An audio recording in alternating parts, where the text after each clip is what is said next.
tu. Dia ada satu term yang saya tahu, fusion. Fusion which is kita campur ni apa semua. Tapi pandangan Abang Aswad, kalau nak capai paling maksimum lah Masri untuk pelajar sekolah ni semua tahu the whole thing pasal rhythm Masri tu sendiri.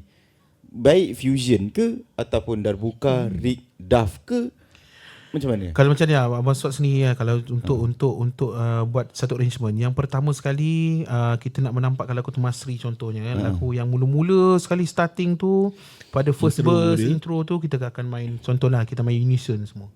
Unison main apa tu rentak-rentak Masri kan, supaya orang nampak ni lagu Masri sebenarnya. Kemudian kita kembang-kembangkan lagi.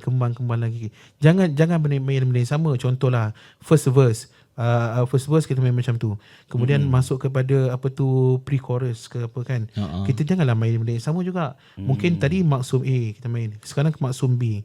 Maksum B ni kita alter sikit dia punya tu. Jangan benda yang sama, betul tak? Kemudian kita tambah sikit pada bass dia. Mungkin bass dia tu kita olah sikit daripada inang tu, kita jadikan half inang contohnya.